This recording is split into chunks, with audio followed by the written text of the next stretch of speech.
Bueno, apreciados estudiantes, muy buena noche.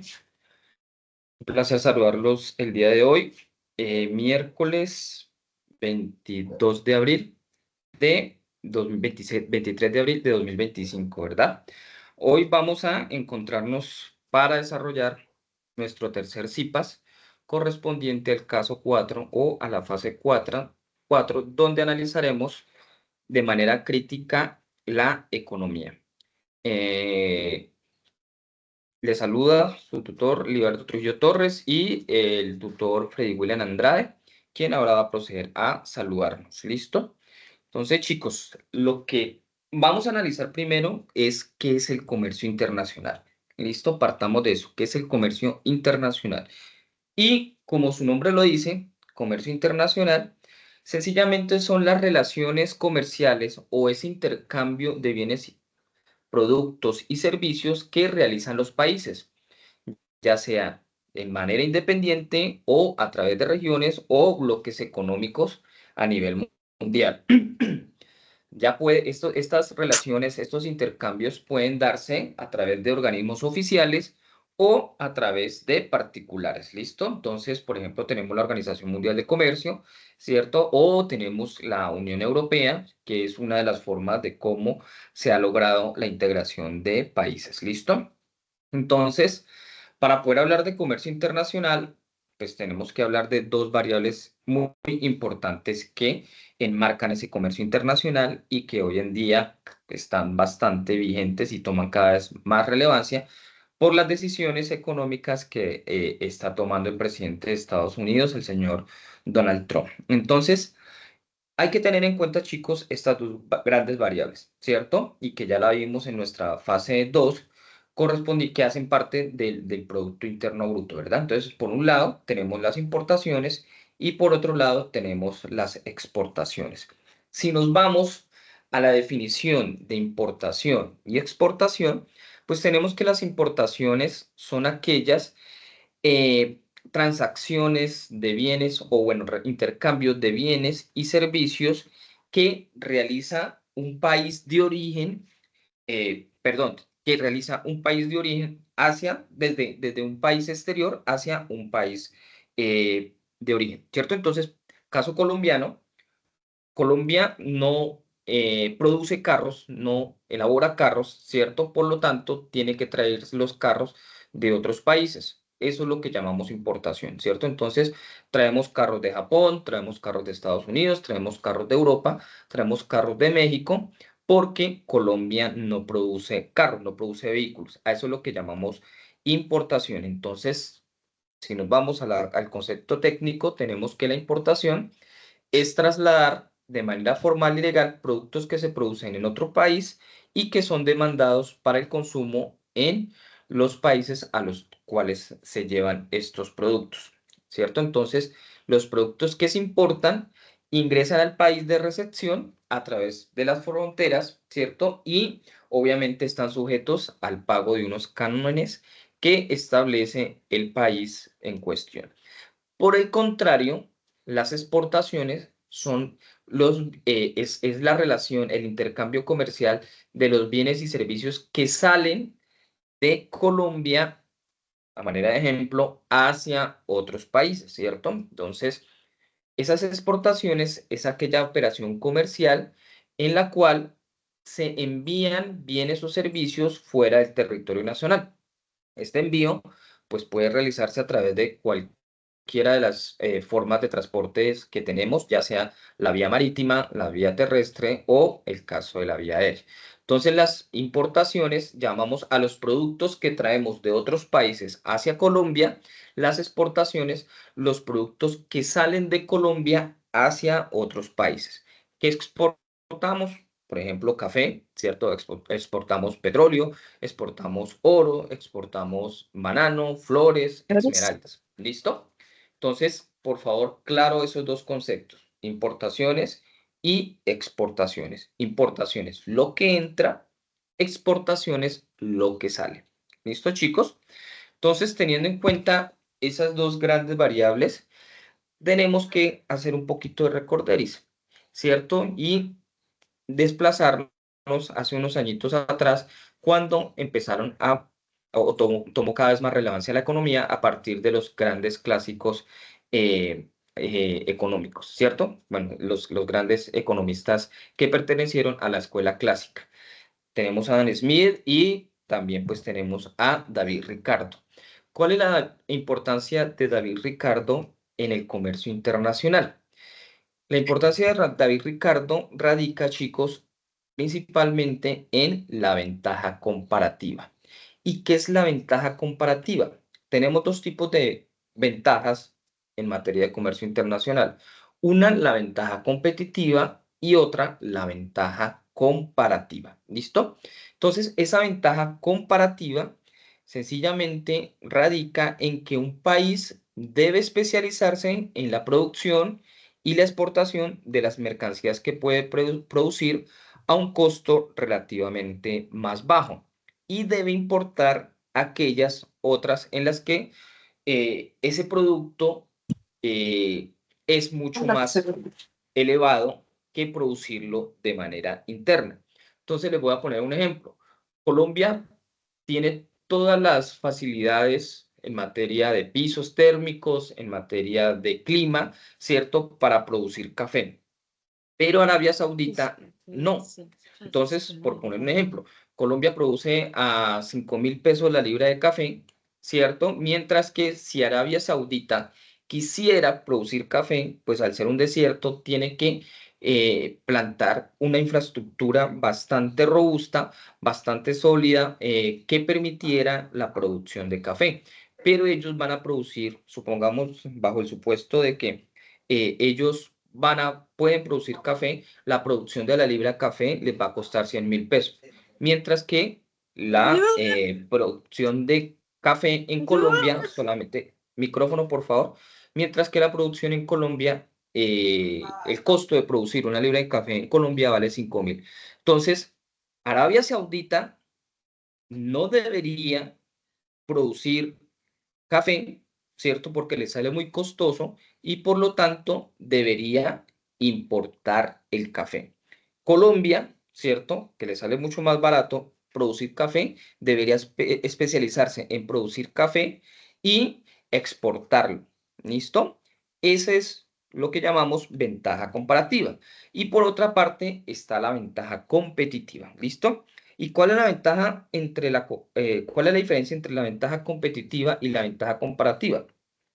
Que en la ventaja comparativa yo tengo las condiciones propias para producir bienes, productos a menor costo, mientras que la ventaja competitiva es cuando tenemos dos países que tienen las condiciones para producir el mismo producto.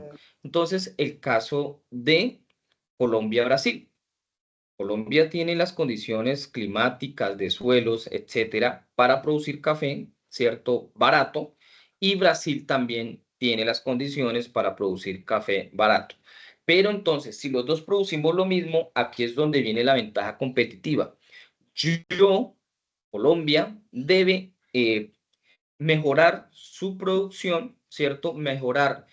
Volverse más competitivo, mejorar sus costos, ¿cierto? ¿Para qué? Para que Colombia entonces pueda exportar a 4.000 o vender la libra de café a 4.000 y Brasil la siga vendiendo a 5.000. Entonces, a pesar de que los dos podemos producir café, Colombia es mucho más competitivo y por lo tanto va a salir ganando en esa relación comercial.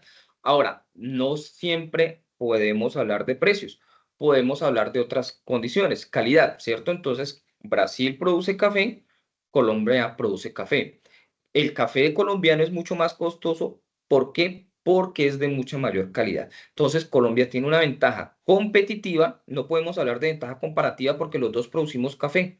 Pero entonces sí podemos hablar de ventaja competitiva porque el café colombiano es de mayor calidad. ¿Listo? Entonces, ventaja comparativa cuando un país tiene las condiciones para producir bienes o servicios, productos mucho más baratos, entonces debe especializarse en producir esos bienes, productos más baratos y exportarlos. ¿Listo? Ventaja competitiva cuando dos países producen los mismos bienes o mismos servicios de los mismos productos, pero yo me vuelvo más competitivo en términos de calidad, ¿cierto? En términos de precio, etcétera. ¿Listo? ¿Claro los dos ejemplos? Sí, señor. Sí, señor. Listo. Entonces, vamos a ver unas causas de por qué los estados protegen su economía del comercio internacional.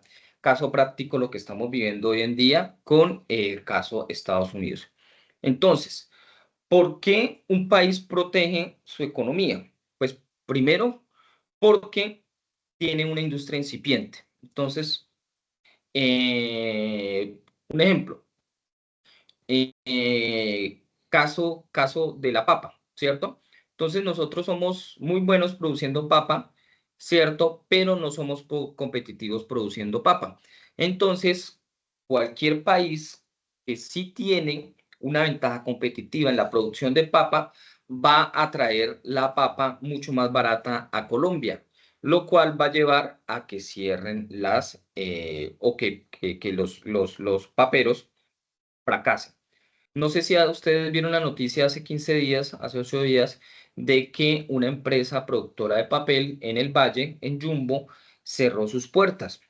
¿Por qué cerró sus puertas? Porque a través de Brasil está ingresando papel resma, papel para fotocopiadoras, mucho más barato, ¿cierto? Un 40% más barato que el precio local. Entonces, obviamente, ustedes y yo vamos a comprar esa resma de papel mucho más barato, lo cual va a llevar a que la producción local, ¿cierto? La industria local quiebre. Entonces, ¿qué debe hacer el Estado? Intervenir, ¿cierto? Colocar aranceles o para disminuir o evitar la importación de ese papel mucho más barato y proteger proteger pues la industria local. ¿Qué otra causa podría ser que el Estado proteja la economía? Pues que existan grupos poderosos que ven en la protección una forma de velar por sus intereses. Entonces, por el contrario, resulta que hay 5 empresas muy poderosas que producen papel, ¿cierto? Y instan al gobierno a que coloque aranceles, a que evite la importación de papeles. ¿Para qué? Para ellos poder seguir siendo los reyes, por decirlo de alguna manera, en Colombia, tener como ese pequeño oligopolio en la venta de papel y pues puedan eh, controlar el precio, ¿cierto? Puedan manipular el precio. Entonces, al cerrar las fronteras comerciales, Colombia, pues, ¿qué va a hacer? De que no va a entrar bienes o servicios mucho más baratos y por lo tanto tenemos que comprar los bienes locales a un precio mayor, ¿cierto? Es decir, esos precios no son competitivos para los consumidores. ¿Por qué? Porque podríamos consumir papel chino mucho más barato, ¿cierto? Pero esos grupos poderosos evitan, influyen en las decisiones del gobierno para que entren otros productos, llámese la resma de papel, al país, ¿cierto? Y de esa forma hacer que los precios bajen. ¿Qué otra causa tenemos para que los estados intervengan en la economía y eviten el comercio internacional? Lo podríamos hablar como una forma de desincentivar el consumo de productos no esenciales. Entonces, resulta que la ropa china, ¿cierto? Nosotros tenemos producción de ropa china, ¿cierto? Perdón, tenemos producción de ropa, ¿cierto? Somos manufactureros, producimos muy buena ropa, pero traemos y se importa ropa de China. Entonces, una de las formas con la cual un Estado puede cerrar sus fronteras en materia comercial es para tratar de desincentivar el consumo de estos productos no esenciales y con ello, pues, mejorar el consumo local. ¿Listo? Y otra causa es aumentar los ingresos del gobierno provenientes de la recaudación que genera el cobro de tarifas. Estas tarifas, ¿a qué hacemos referencia? A los aranceles, que es lo que está haciendo en estos momentos Estados Unidos. Hoy salió en las noticias que Trump salió y dijo que anunció que como les está yendo muy bien con este cobro de aranceles, ¿cierto?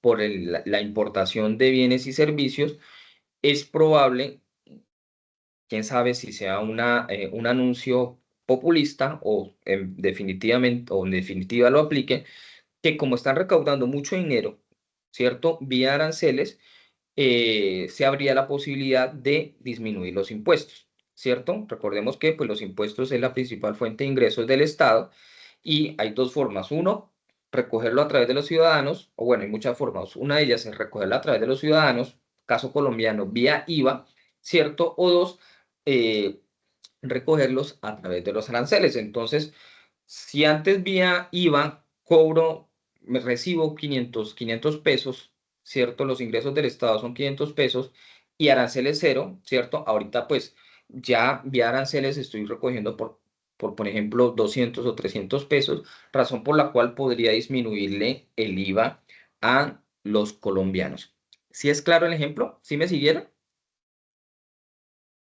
Sí, señor, muy claro, muchas gracias. ¿Listo? Profe, Entonces, señora, disculpe, ahí también juega el papel importante de pronto el contrabando, porque claro, al haber de pronto impedir que otros países entren, entonces pues la gente busca eh, cómo sacar más ganancia, ¿no? claro, claro, por eso es que tenemos pues el escándalo en Colombia del famoso Papá Pitufo. No sé si lo hayan escuchado, lo hayan visto en las noticias, ¿cierto?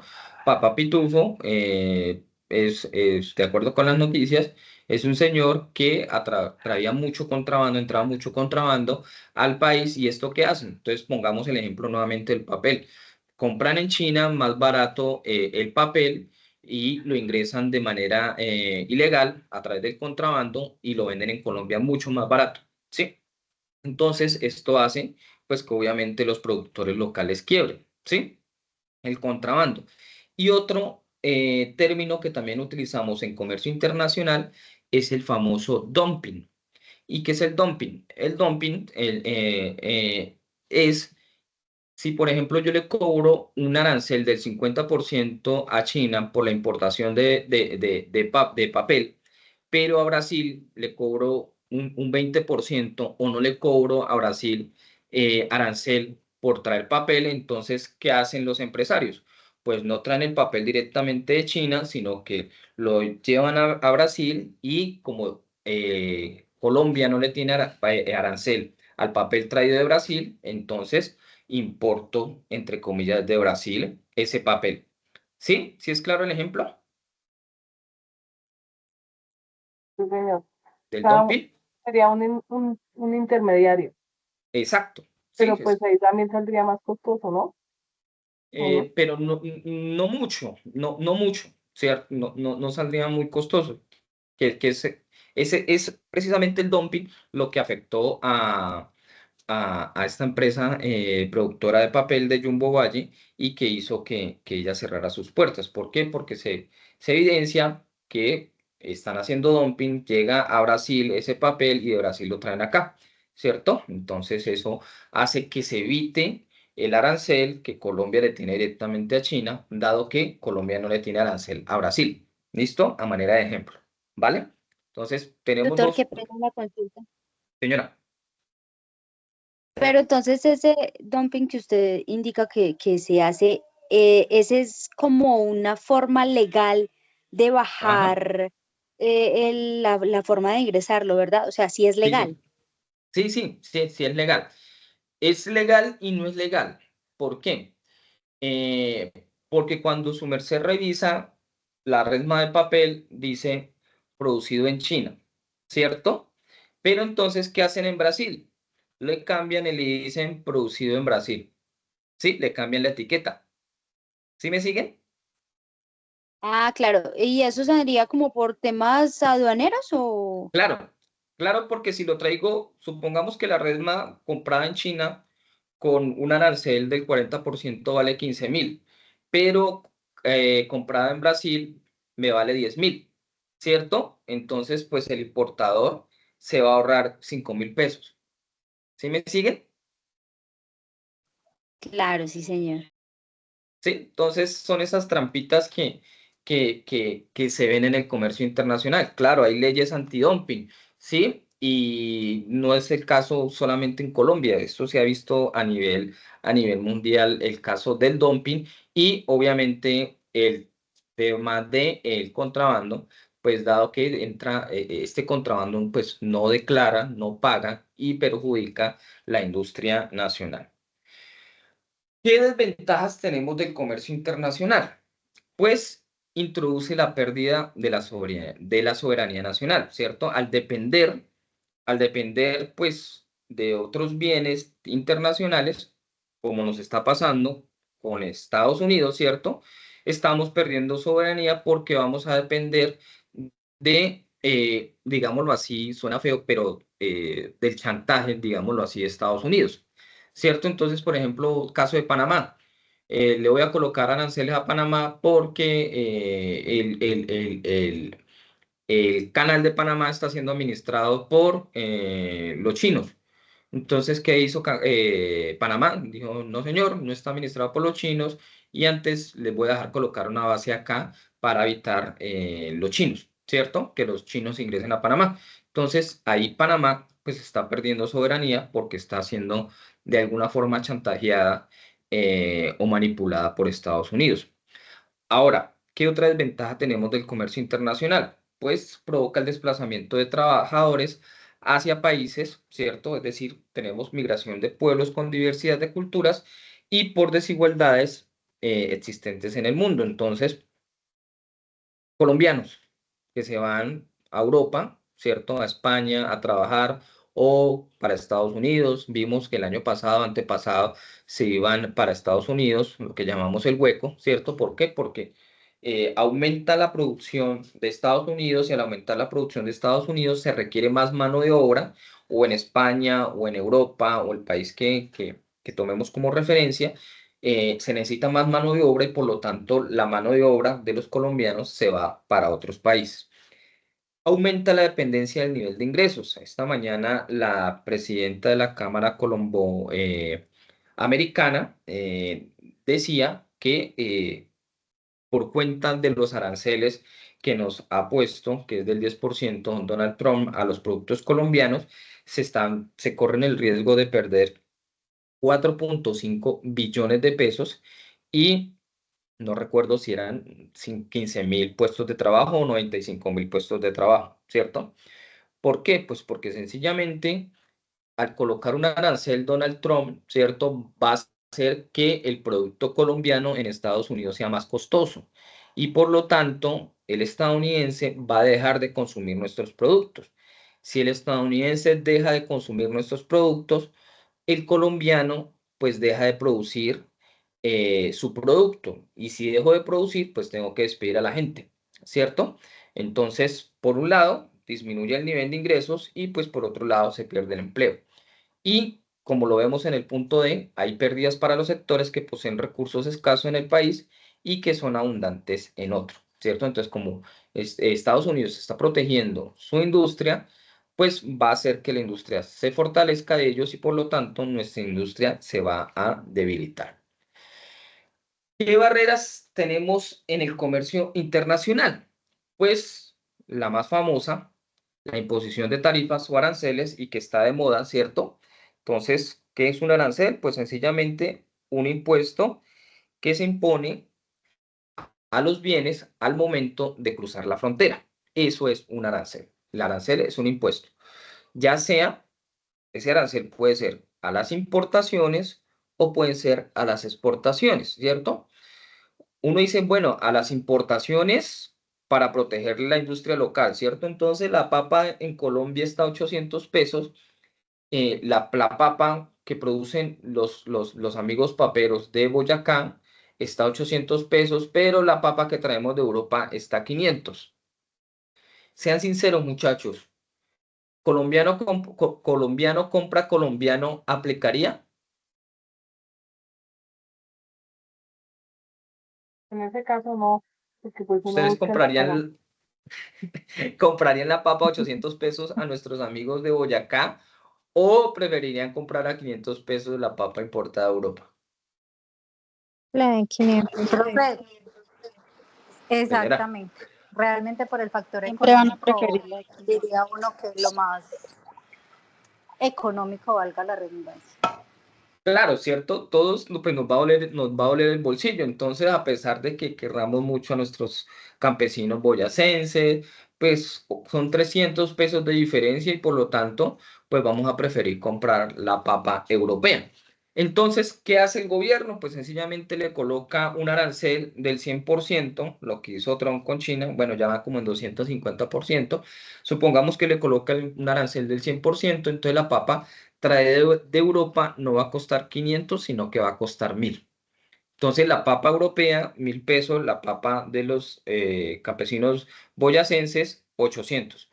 ¿Cuál papa van a comprar ahora? Ahí sí La del sería campesino. abre la de Boyacá, apoyar la Los tierra. campesinos, exacto, ¿cierto? Los campesinos. Entonces, ese es un arancel a las importaciones para proteger la producción local, lo que está haciendo Donald Trump. Pero, ¿cómo así, Libardo, que también aplican aranceles a las exportaciones? Pues sí, chicos. Entonces, supongamos que ustedes son ganaderos y esto fue lo que nos pasó hace unos añitos. Supongamos que ustedes, que todos somos ganaderos y en Colombia nos pagan la libra de carne a 2.000 pesos, pero en Estados Unidos nos la pagan a 10.000.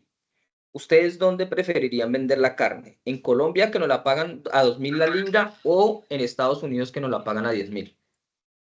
En En Estados Estados Unidos Unidos. la pagan a 10.000 y hace poco, como usted lo menciona, sucedió eso, que la carne la Ajá. estaban enviando de otros lugares. Entonces, ¿qué hace que el precio de un bien o un servicio aumente o baje? ¿Qué hace que el precio de los bienes o servicios aumente o disminuya? La demanda, no. Y, y la interacción entre oferta y demanda, ¿cierto? Porque si aumenta la oferta, ¿qué va a pasar con el precio? Sube. ¿Seguros? No, baja porque hay más, Si, es más si lo hay que hay en el cosecha de mercado. tomate, o bueno, la cosecha Baja el de Va a estar más tomate. chontadures, económico. Así baja. Si aumenta la baja. oferta, va a estar más económico. Claro, si aumenta la oferta, el precio va a bajar. O si por el contrario disminuye la oferta, el precio va a subir, ¿cierto? Así es. Entonces, como todos estamos llevándonos la carne para Estados Unidos, va a disminuir la oferta de carne en Colombia y por lo tanto el precio va a subir, ¿sí? Entonces, ahí es donde tiene que entrar el gobierno y decir, uy, como la carne se está yendo para Estados Unidos y estamos debilitando el consumo local, voy a colocarle un arancel a las exportaciones. ¿Para qué? Para que no se vea afectado el consumo local, ¿cierto? Entonces, si la carne, ¿cierto? Se costaba 10.000 pesos en Estados Unidos y vamos a colocarle, por poner un ejemplo, el arancel del 100%, es decir, que ahorita la carne le va a costar al estadounidense 20.000, pues difícilmente el estadounidense va a comprar esa carne, ¿cierto? Por lo tanto, el productor de carne, ¿cierto? Va a tener que vender la carne en Colombia. ¿Listo? ¿Sí me siguen todos? Sí, profe. Muchas gracias por la explicación. Listo, Sí. listo. Y por otra parte tenemos pues el subsidio de la producción nacional, ¿cierto? Entonces resulta que la papa, 500 la europea, 800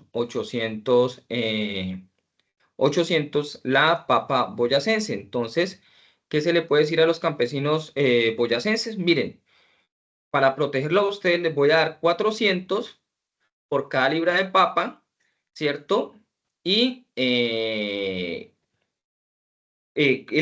restante, pues obviamente se le va a cobrar al comprador local, ¿cierto? Entonces, al colombiano le va a salir la papa a 400 porque los otros 400 va a ser subsidiada por el Estado, ¿cierto? Entonces, pues obviamente vamos a preferir comprar la papa a 400 a los boyacenses que a la papa europea, porque la papa europea vale 500. Pero no quiere decir que el campesino boyacense no la esté vendiendo a 400, sino que el Estado está subsidiando esos 400 de diferencia. ¿Sí? ¿Sí me siguieron?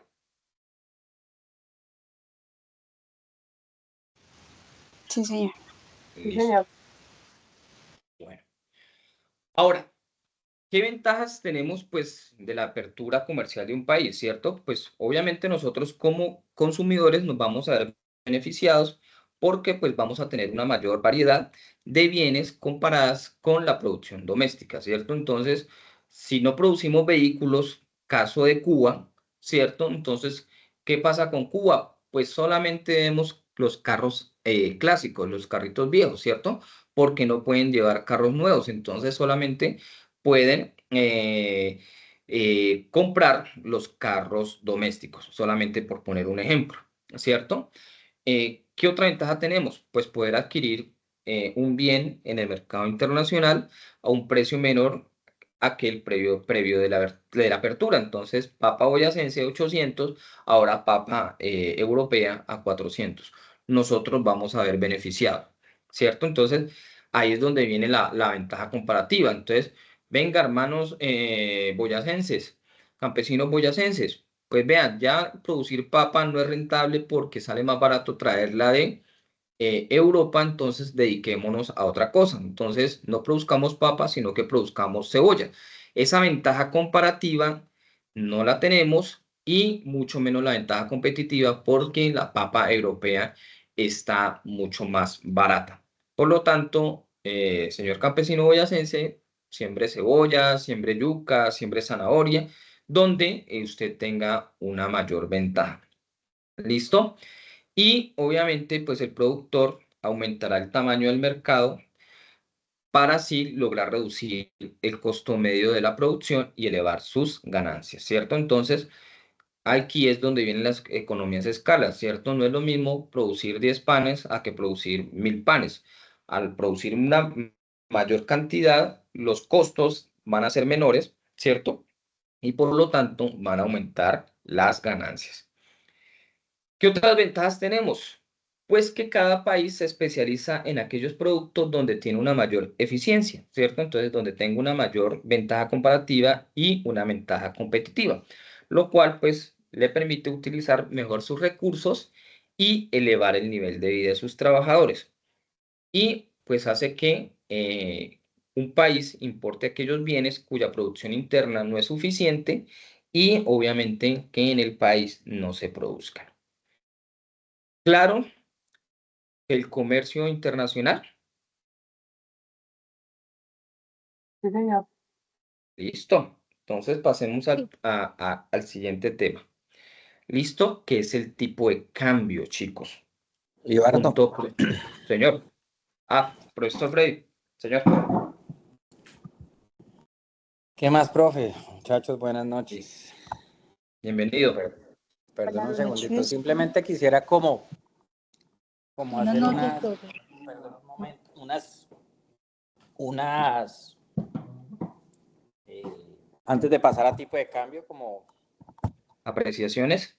sí, como algunas apreciaciones importantes, creo yo. Yo no sé si de pronto tocaron un poco todo esto que tiene que ver, que es como histórico, ¿no? Y que de alguna manera explica un poco ese rezago que tiene nuestra economía en materia de inserción dentro del comercio internacional, dentro de los mercados internacionales. Todo esto que tiene que ver con el modelo de industrialización que utilizó el país a principios del siglo XX. Todo este modelo que se le conoce como industrialización por sustitución de importaciones, ¿no? En donde, pues, de alguna manera en esa época lo que hizo el gobierno, lo que hicieron los países latinoamericanos fue cerrar sus fronteras. Lo que hicieron fue cerrar sus fronteras, buscando de alguna manera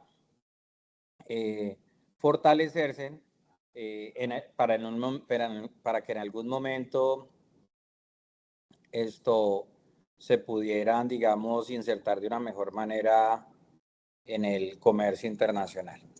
Entonces, ¿qué fue lo que hicieron en ese momento? Pues en ese momento, digamos que las economías latinoamericanas decidieron que no tenían cómo competir, digamos, en los mercados internacionales. Lo que hicieron fue cerrar fronteras, y el cierre de fronteras, pues básicamente lo que implicó fue un incremento de aranceles, buscando que los productos internacionales, pues cuando llegaran a la economía nacional o a las economías latinoamericanas, pues llegaran a un determinado precio que hiciera que los nacionales pues priorizaran la producción nacional. Entonces, con el objetivo de proteger la producción interna y de que esta durante algún tiempo se pudiera fortalecer de tal manera de que cuando ya tuviéramos una economía fuerte, competitiva, productiva, pues pudiéramos abrir nuestras fronteras y comenzar a competir con los mercados internacionales. Pues imagínense, eso nunca pasó. Se subieron los aranceles, lo que ocasionó fue que nos cerráramos las puertas hacia el comercio internacional, y en la mayoría de los países latinoamericanos, por no decir que todos, nos generó rezagos frente a otras economías a nivel internacional. Entonces,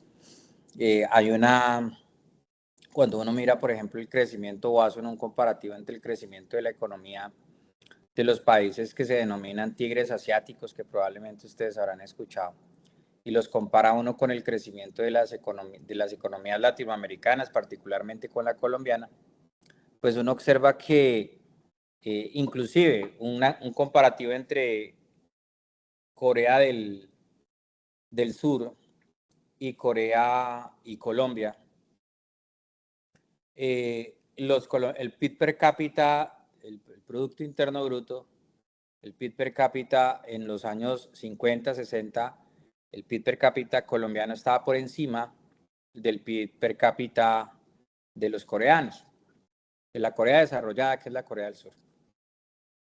Entonces, en esa época, al igual que otros países asiáticos, pues estos decidieron insertarse dentro del comercio internacional.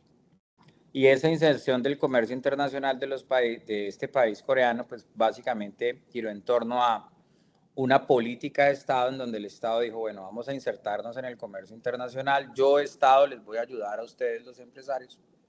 Les voy a poner ese diferencial que les hace falta para que puedan competir con los productos internacionales, porque lo que sucedía en ese entonces era que los coreanos no eran competitivos con respecto a otros productos de otras economías. Luego no podían competir ni en calidad ni en precios. Luego lo que hace el Estado es, yo les subsidio esa parte, bajen los precios, traten de competir, yo les pongo ese diferencial que les hace falta, pero necesito que ustedes se vuelvan competitivos. Resultados de la operación, pues hoy los coreanos son dueños de importantes marcas, la Hyundai, Kia, Sanjeong creo que también es de allá, empresas. Samsung. ¿Cuáles?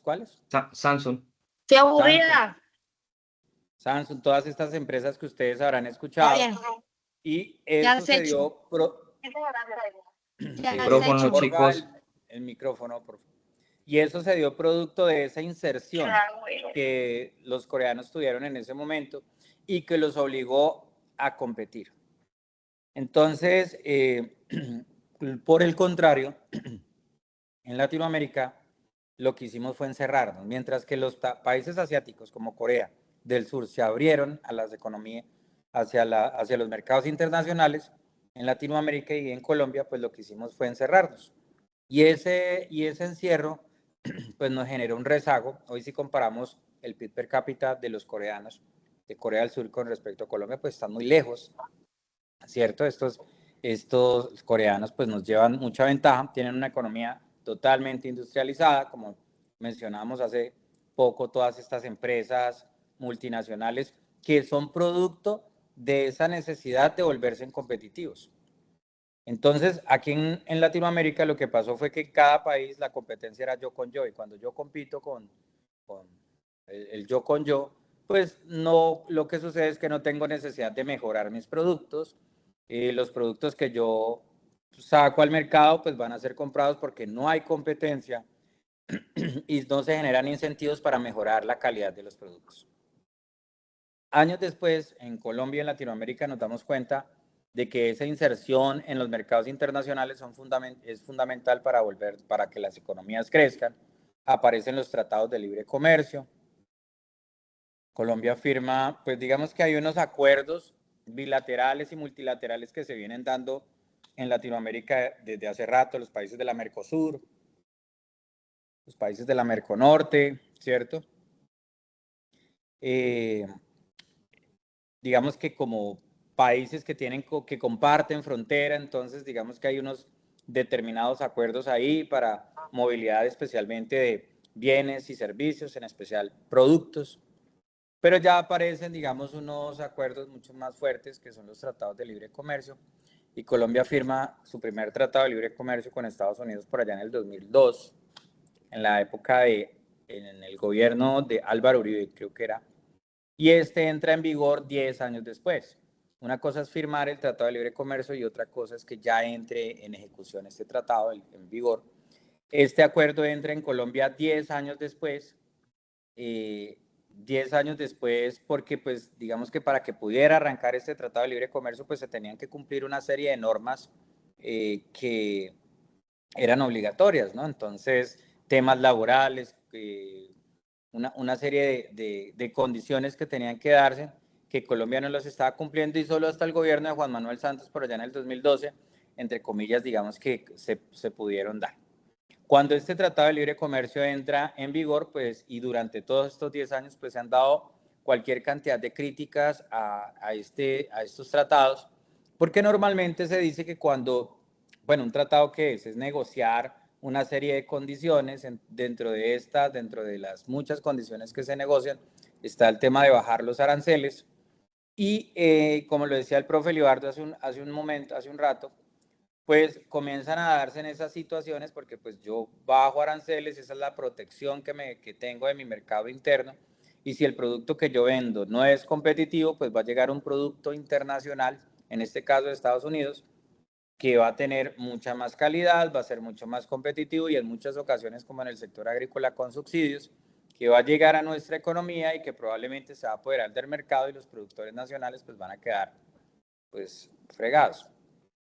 Entonces, cuando se da este tratado de libre comercio, se negocia no solamente aranceles, sino que se negocia movilidad de factores, temas de movilidad de mano de obra, propiedad intelectual, muchas cosas se negocian dentro de los tratados de libre comercio, pues aparecen ciertas situaciones. Y una particular, y quienes por estos días hemos estado escuchando la noticia del tema del arroz.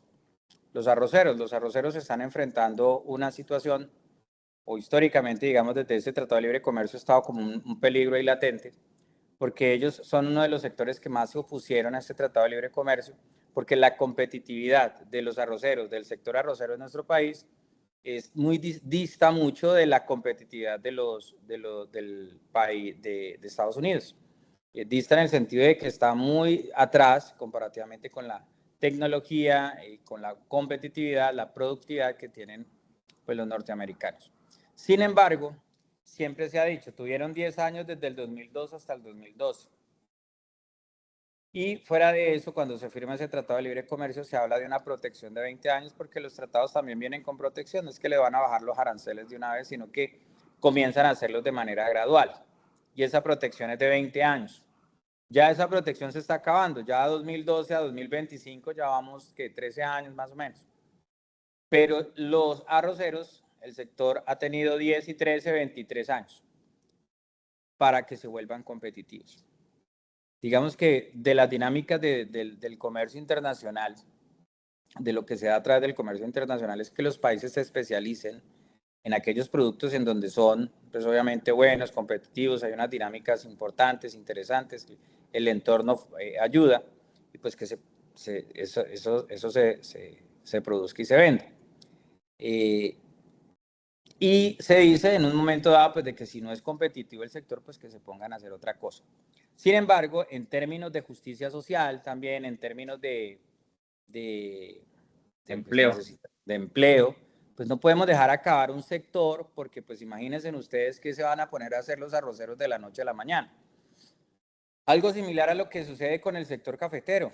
Ustedes saben que el precio del café se da libre juego entre la oferta y la demanda, mercados internacionales, y en muchas ocasiones el precio de la carga de café ha estado por debajo de los costos de producción, es decir, sale el caficultor a vender la carga de café y se da cuenta de que el precio de los mercados internacionales está por debajo de sus costos de producción. Ahí es donde el Estado dice, bueno, tenemos que entrar a mirar a ver cómo fortalecemos o cómo apoyamos a los caficultores mientras el precio vuelve y se nivela. Es decir, me sale, los costos de producción son 100 pesos, pero el mercado internacional dice que la carga se vende 80, estoy perdiendo 20, el Estado sale y les pone los 20 más otro tanto para que puedan ganar. Cualquiera dirá, pero ¿cómo va a hacer eso? Pues que se pongan a hacer otra cosa, pero es que imagínense en toda la cantidad de personas que viven del sector cafetero. ¿Qué es lo que se busca ahí? Para que el sector caficultor tenga posibilidades de seguir compitiendo en los mercados internacionales, pues necesita hacerse más competitivo, volverse competitivo. Y esa competitividad gira en torno a métodos de producción, gira en torno a esas condiciones que el Estado tiene que entregar, que dar, para que el sector caficultor se vuelva competitivo. Pero también gira en torno a las estrategias. Entonces, además de esa carga de café tradicional, pues yo no sé, yo creo que todos ustedes han escuchado todo este tema de los cafés especiales, que hoy día pues son como los cafés de alturas o cafés especiales, que es esa variedad de café fino, ¿cierto? Que no está sujeta al precio libre juego entre la oferta y la demanda, y que muchos, y que el cultiva ese café pues puede inclusive negociar directamente con empresarios en otras partes del mundo, y ya pues digamos que en estos momentos el principal productor de café especial es el departamento del Huila, el principal productor. Y ya hay muchas familias, digamos, que están viviendo y digamos que se mejoran esas condiciones. Entonces, digamos esto como para tocar algunos elementos que creo que también son importantes dentro del comercio internacional, que digamos nos ha tocado un poquitico. Pues de esto se podría hablar mucho, pero pues digamos por decir algo asociado a lo que el profe Libardo había mencionado. ¿Era eso, profe? Listo, profe. Complementando, entonces, caso del arroz, ¿cierto? En Estados Unidos utilizan cosechadoras o máquinas para abonar el arroz, para fumigar el arroz, para recoger la cosecha de arroz, mientras que en Colombia utilizamos todavía a personas con una bomba en la espalda, eso hace que seamos menos competitivos, por poner un ejemplo, ¿cierto? Y caso del café, entonces en Brasil ya están utilizando máquinas para la recolección del café, mientras que en Colombia vemos que en temporadas de cosecha, uno de los factores que entorpece la recolección es la mano de obra. ¿Por qué? Porque no hay suficiente mano de obra para hacer la recolección del café. Entonces vemos cómo hay estos desplazamientos masivos de gente, los famosos andariegos, para realizar la recolección de los cafés, ¿cierto? Entonces, con Brasil tenemos una ventaja comparativa, los dos producimos café, como lo veíamos al inicio de la charla, pero ya esa ventaja comparativa, no tenemos ventaja comparativa porque producimos lo mismo, sino que tenemos una ventaja competitiva. Si bien Brasil, como produce café mucho más barato, no es de calidad, el factor que nos favorece a los colombianos es que es de calidad, lo cual hace que nuestro café sea mucho más competitivo. ¿Listo? Entonces, el siguiente tema de la guía es el tipo de cambio. ¿Y qué es el tipo de cambio? Pues chicos, es sencillamente el valor de una moneda local expresados en términos de una moneda extranjera. ¿Listo? Aquí es lo que conocemos como divisa, ¿cierto? Muchos cometemos el error de decir que una divisa es una moneda extranjera. Sí, pero con una característica especial que es comúnmente aceptada. ¿Podríamos hablar de que el bolívar, la moneda de Venezuela, es una divisa? Creería que no, ¿cierto? ¿O ustedes aceptarían un bolívar o bolívares como medio de pago si fueran exportadores? ¿Recibirían bolívares, chicos? No, recibiría No. dólares. Eso. Dólares, ¿cierto? Entonces el dólar es comúnmente aceptado, por lo tanto tiene esa característica especial, lo cual hace que sea una divisa. Mientras que el bolívar, si bien es una moneda extranjera, no es comúnmente aceptada, por lo tanto carece de esa característica especial y por lo tanto no podríamos hablar de que el bolívar venezolano es una divisa. Entonces, a ese valor de la moneda local expresada en términos de una moneda extranjera es lo que conocemos como la tasa representativa del mercado. Y es lo que ustedes ven todos los días en las noticias, ¿cierto? La tasa representativa del mercado que regirá para el día de mañana, jueves 24 de abril, va a ser de tanto. ¿Listo?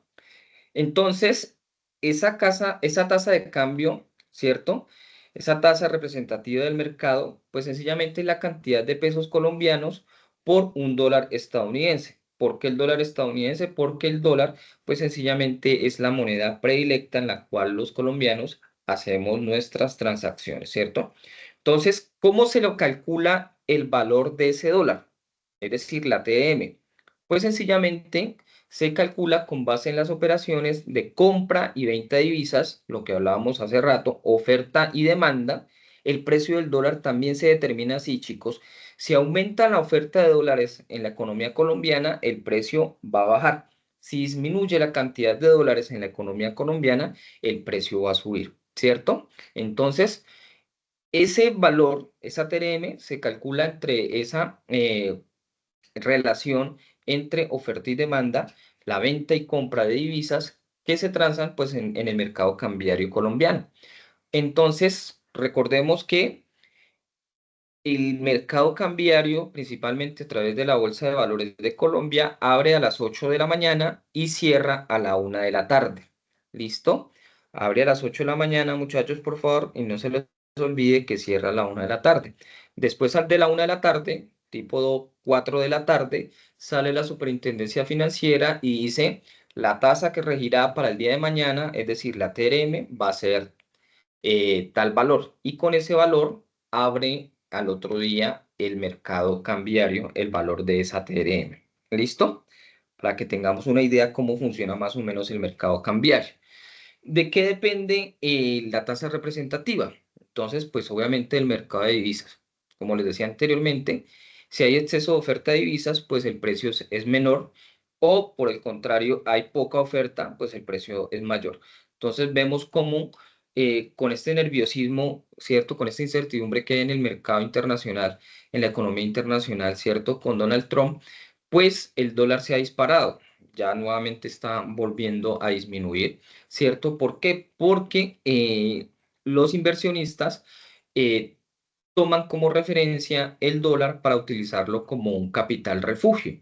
¿Y qué es como un capital refugio? Entonces les pregunto, si ustedes ven que el mercado financiero, los bancos están en riesgo, ¿ustedes dejan la plata en el banco o sacan la plata del banco?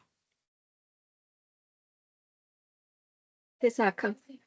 Sacan la plata del banco, ¿cierto? ¿Para qué? Porque preferimos tenerlo, la platica debajo del colchón en efectivo y no correr el riesgo de que quede en el banco y que quiebre el banco y perdamos nuestro dinero.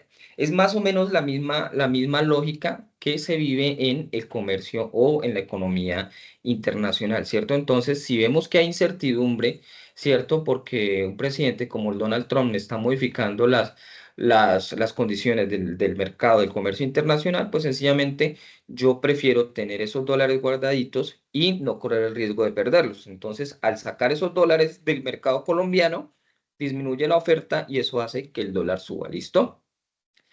¿Y de qué también depende la TRM? ¿Cierto? Depende también, pues, de la cantidad de moneda circulante doméstica en el país, ¿cierto? Si hay muchos pesos colombianos, ¿cierto? Esto va a hacer, pues, que el dólar aumente, ¿verdad?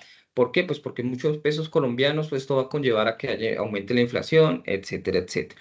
¿De qué va a depender también la TRM? De las tasas de interés. Entonces, si por ejemplo, eh, la Fed, que es la Reserva Federal de Estados Unidos, ¿cierto? El Banco Central de Estados Unidos, decide aumentar las tasas de interés, pues eso se vuelve más atractivo para los inversionistas. ¿Por qué? Pues porque van a pagar una mayor tasa de interés en Estados Unidos.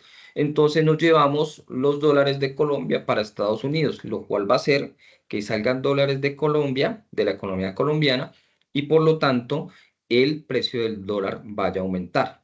¿Qué otro factor tenemos? Del comercio exterior, ¿cierto? Si exportamos, si nuestro país se dedica exclusivamente a exportar, eso va a hacer que como pago de esas exportaciones, ¿cierto? Yo vendo una libra de café y por vender esa libra de café recibo dólares, va a aumentar la oferta de dólares en la economía.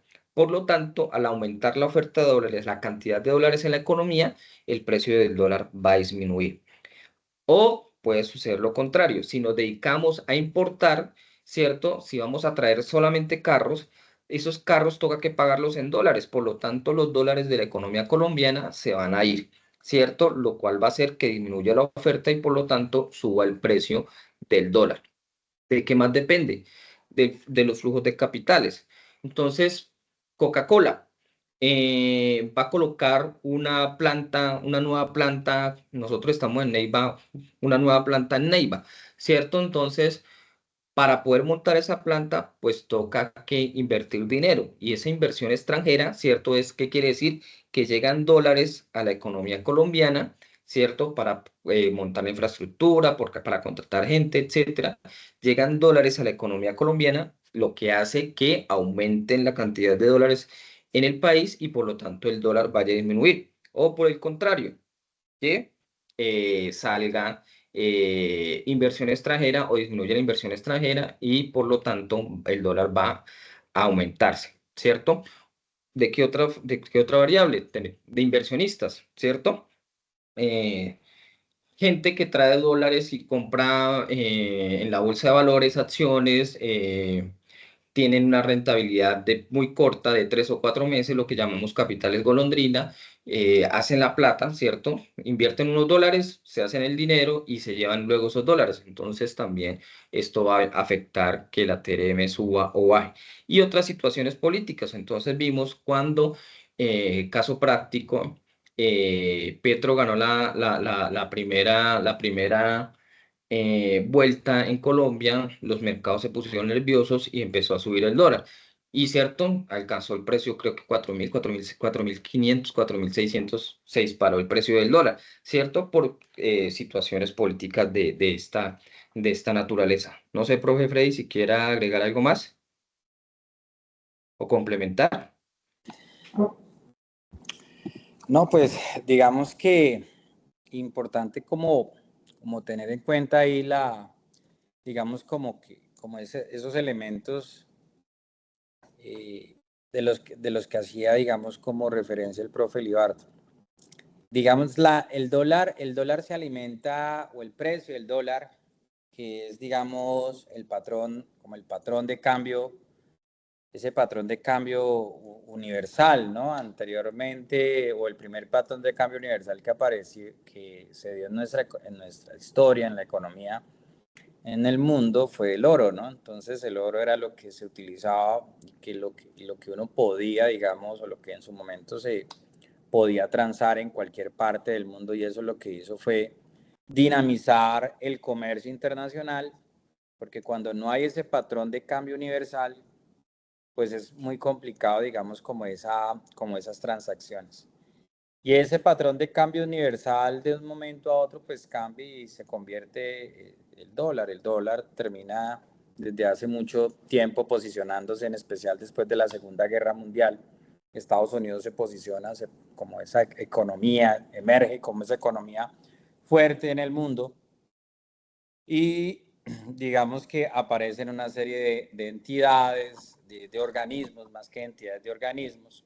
Hay una reconstrucción que hay que hacer en el mundo después de la Segunda Guerra Mundial, y pues esa reconstrucción se da en dólares, ¿no? Estados Unidos sale como a prestarle recursos a todo el mundo y se posiciona esta economía como esa economía fuerte, y todavía pues sigue siendo una economía fuerte, al punto de que hoy todavía la mayor parte de las transacciones en el mundo son en dólares porque es el patrón de cambio universal. Hay una moneda que le hace frente, ¿no? al dólar, y que se creía que de pronto iba a ser un poco más fuerte de lo que se ha dado, y es el euro, ¿no? El euro, se genera este bloque económico, esta unión económica, que es como esa unión en su mayor, esas uniones, digamos, esos ejercicios que se dan entre las economías de unión, que es esta Unión Europea, y de ahí sale la moneda, sale ese dólar y le hace, digamos, como frente, porque pues ustedes saben que también el euro es una moneda que usted puede, digamos, transar en cualquier parte del mundo.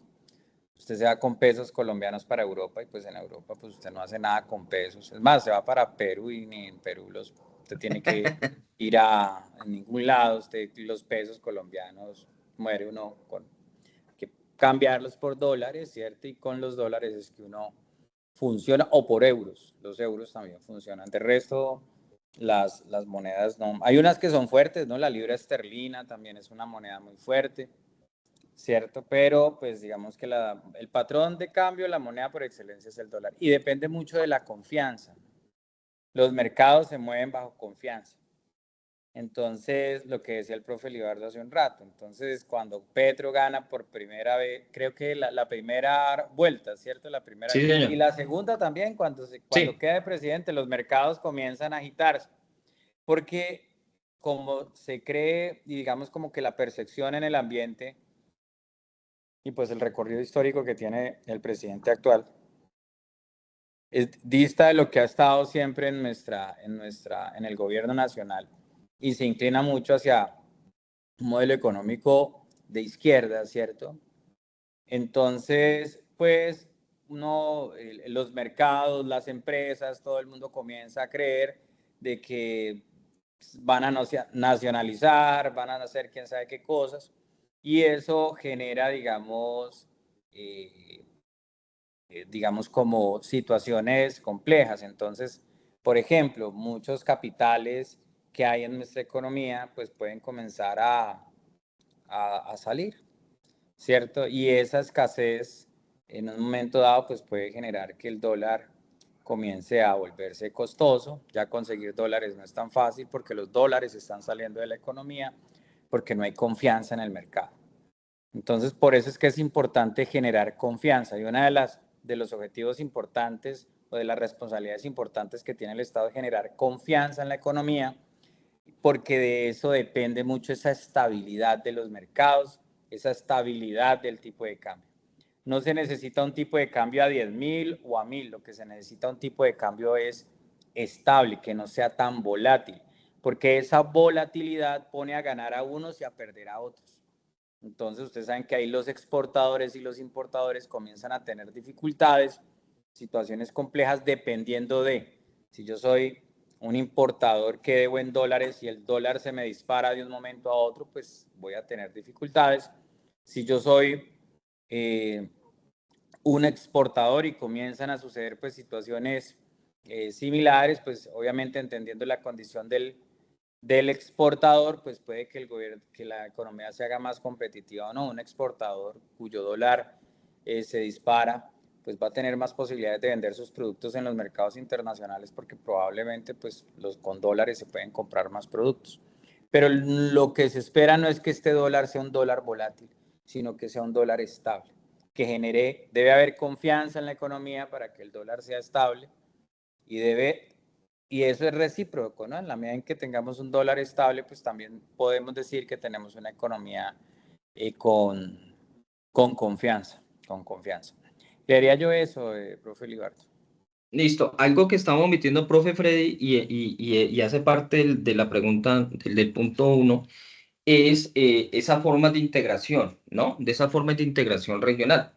¿Sí? Entonces, como su Sí. merced lo decía anteriormente, la primera forma de integración regional, eh, tenemos pues la eliminación de aranceles, ¿cierto?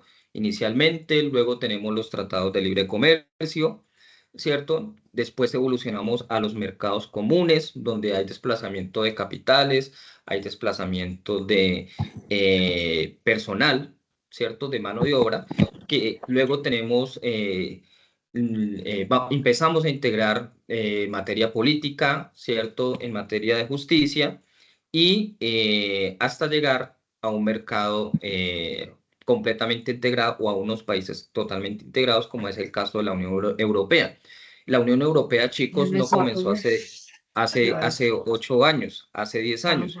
La Unión Europea, micrófono por favor, la Unión Europea surgió después, la idea de la Unión Europea, micrófono por favor, la idea de la Unión Europea surgió después de la Segunda Guerra Mundial, ¿cierto? De ahí es que surge la idea de la Unión Europea y miren que tardó 60, 70 años a consolidarse, ¿cierto? Entonces, fue todo este proceso de eliminación de barreras arancelarias, luego tratados de libre comercio, luego mercados comunes, desplazamiento de personas, de capitales, ¿cierto? Luego una justicia en común, una moneda en común, hasta la integración total, que es lo que tenemos hoy en día en la Unión Europea. ¿Listo? Que en el punto 1 se solicita sobre el proceso de integración económica. ¿Listo, muchachos? Para tenerlo ahí en cuenta.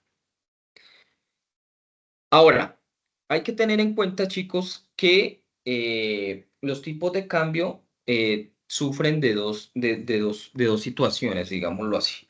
Una que es la devaluación y otra que es la revaluación.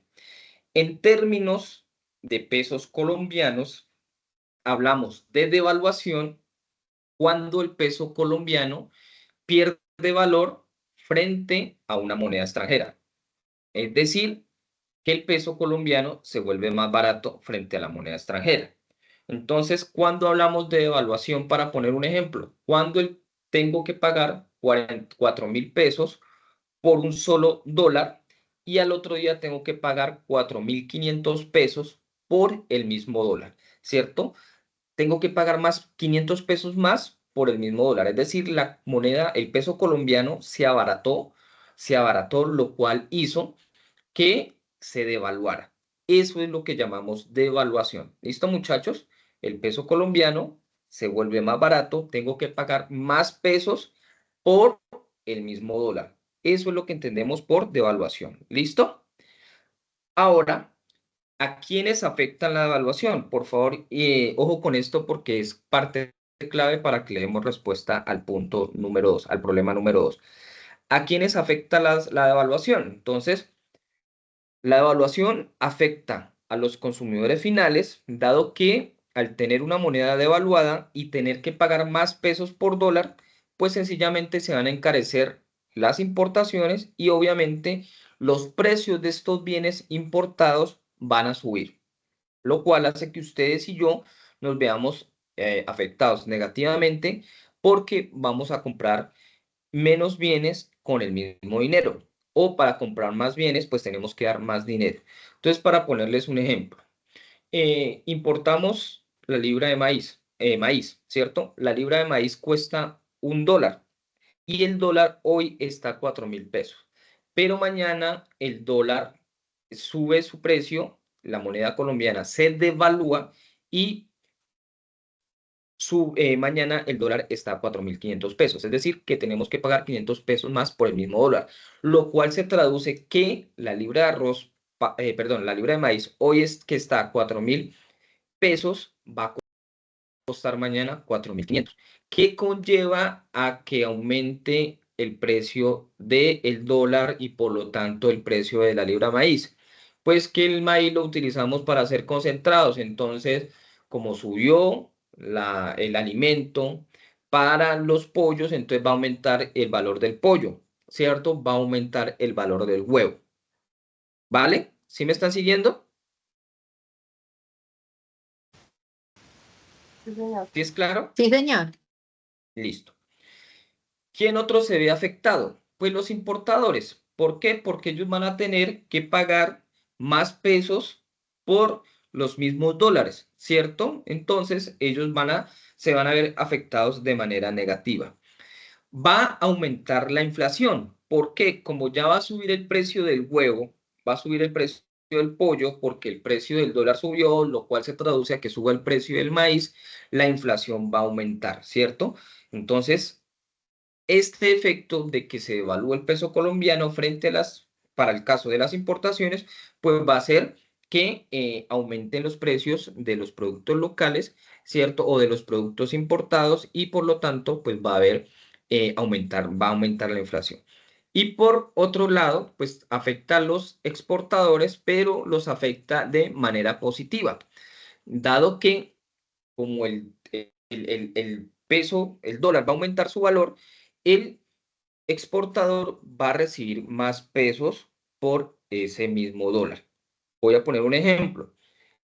Hoy, siguiendo el ejemplo de la libra de maíz, el dólar hoy a 4.000 pesos. Exporto el café a $1, ¿cierto? Es decir, que al momento de traer ese dólar a Colombia y convertirlo en pesos colombianos, el caficultor va a recibir 4.000 pesos. Pero mañana el café, la libra de café, sigue costando el mismo dólar, pero el dólar ya pasó a 4.500. Por lo tanto, el cafetero ya no va a recibir 4.000 pesos por vender su libra de café, es decir, por $1, sino que va a recibir 4.500 pesos por vender su libra de café a $1, el dólar estando a 4.500.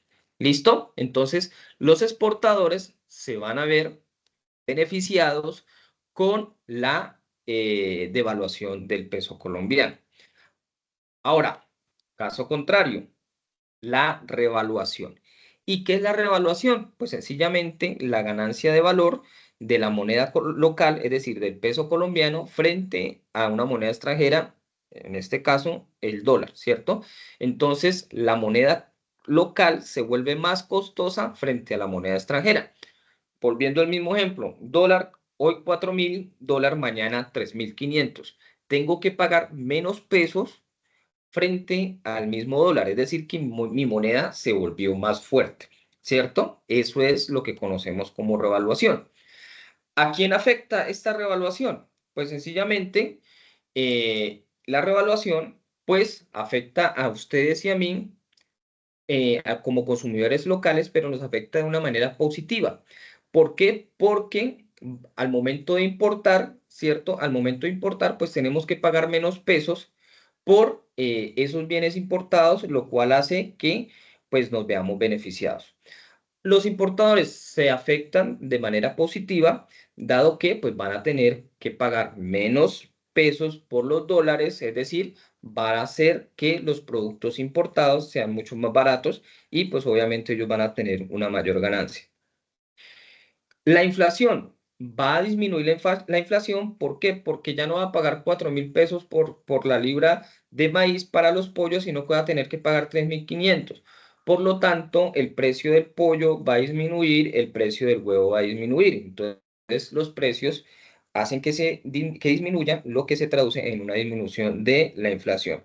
Y por último, los exportadores se van a ver perjudicados o afectados de manera negativa, dado que van a dejar de recibir pesos por los mismos dólares. Caso del café. Entonces, el caficultor recibía 4.000 pesos por la libra de café, ¿cierto? Estando el dólar a 4.000 pesos, $1. Pero ahora el caficultor va a recibir 3.500 pesos porque ese mismo dólar ya dejó de costar 4.000, es decir, que va a perder 500 pesos el caficultor. ¿Está claro, chicos? Esto es clave para dar respuesta al segundo punto. ¿Sí? ¿Claro para todos? Sí, señor. Listo, listo. Ahora, tercer problema, balanza de pagos. ¿Listo? Entonces, ¿qué es la balanza de pagos? Pues sencillamente es la forma en como un país contabiliza. Ah, profe Freddy, qué pena. ¿Algún comentario adicional respecto al tipo de cambio? No, profe Libardo, no Listo. hay ninguna. Ahí está. No sé si se habló hay devaluación, hay una pequeña diferencia, ¿no? Entre lo que es devaluación, revaluación, apreciación y depreciación, ¿no? que se dan, digamos, de alguna manera en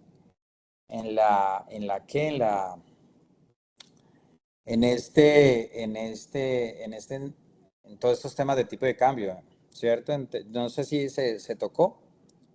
Depreciación y apreciación, no señor, solamente devaluación y revaluación. Listo. La revaluación y la devaluación, digamos, creo que usted lo mencionaba, por choques, ¿no? El tema de Sí, señor. choques, el tema de los choques externos.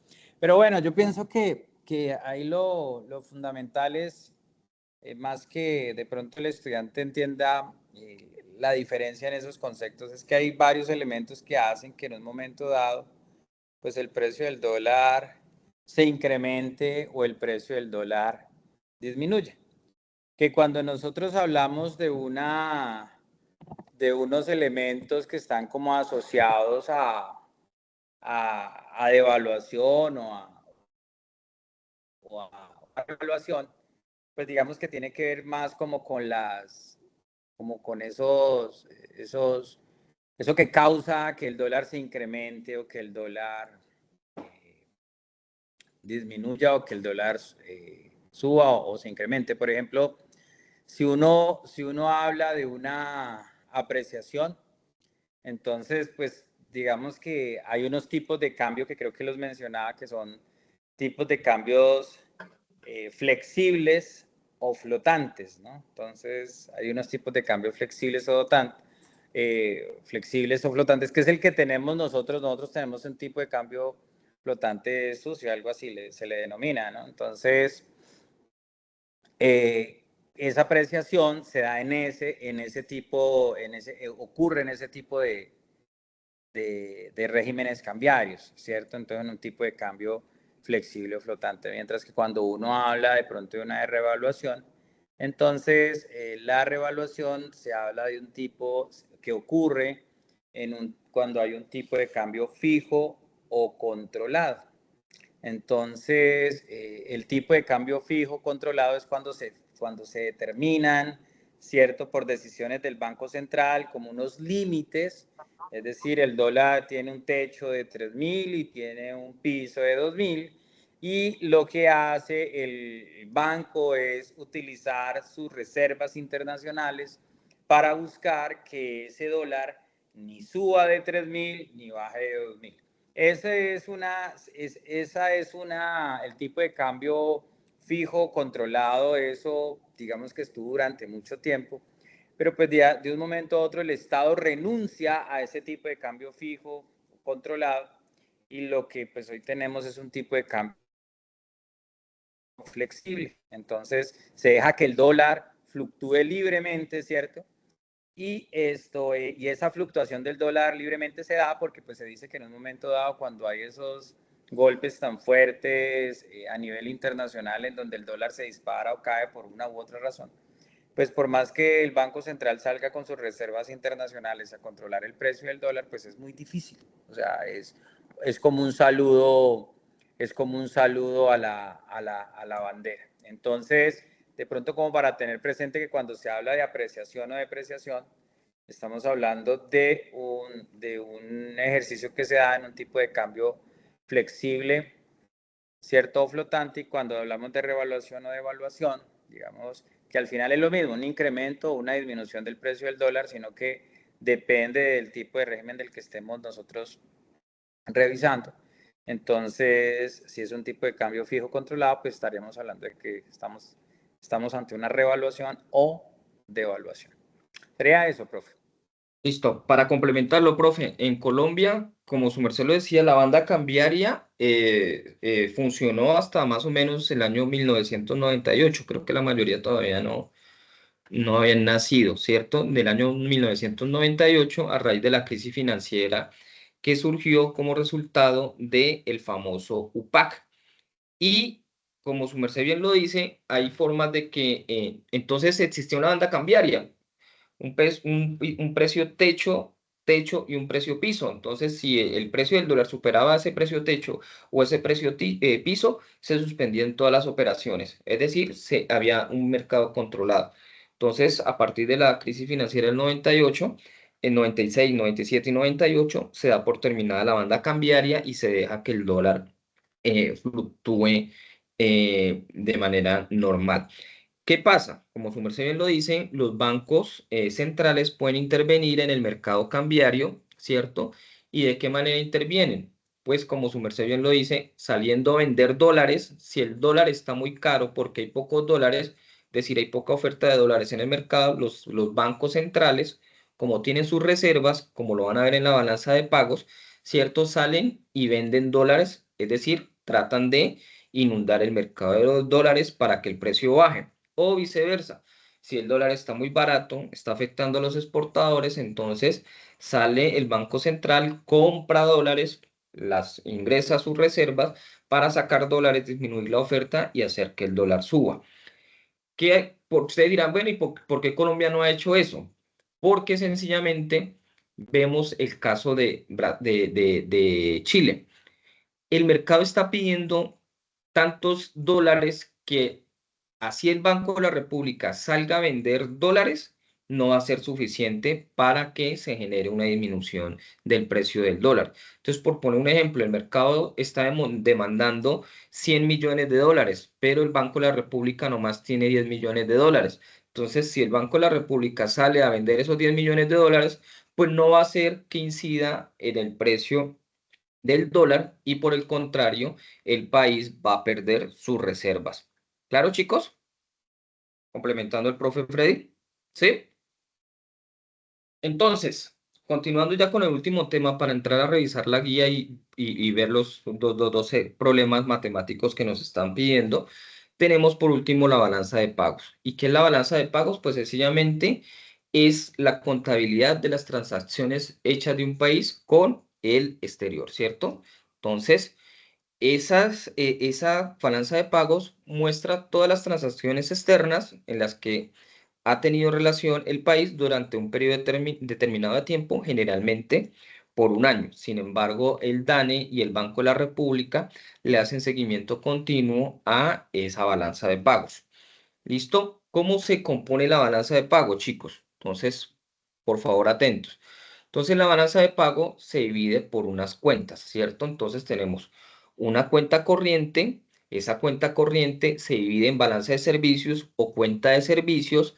En algunos textos lo van a encontrar como cuenta de servicios o balanza de servicios, balanza de transferencias o cuenta de transferencias y balanza comercial. Esa balanza comercial o cuenta comercial se compone por las exportaciones de bienes y por las importaciones de bienes. Tenemos la cuenta de capital, donde vamos a encontrar las inversiones extranjeras, los créditos, ¿cierto? Hacen parte de la cuenta de capital, ya sea los desembolsos o las amortizaciones, los créditos, ya sea del sector público, del sector privado, el capital a corto plazo y los transferencias que realicen los organismos internacionales. Y por último, tenemos las cuentas de reservas, donde les hablaba anteriormente, pues, de las reservas netas, ¿cierto? El dinero que tiene el país, el Banco de la República, ¿cierto? En reservas y el cambio de reservas. ¿Claro para todos la estructura de la balanza de pagos? ¿O hay dudas, chicos?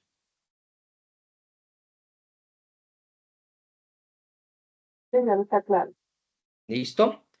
Entonces, como lo decía anteriormente, pues tenemos esa cuenta corriente, balanza comercial, balanza de servicio y balanza de transferencias, donde la balanza comercial o cuenta comercial la van a encontrar exportaciones e importaciones, la balanza de servicios, ojo, hablamos de servicios no financieros, porque esos servicios financieros hacen parte de la cuenta de capital.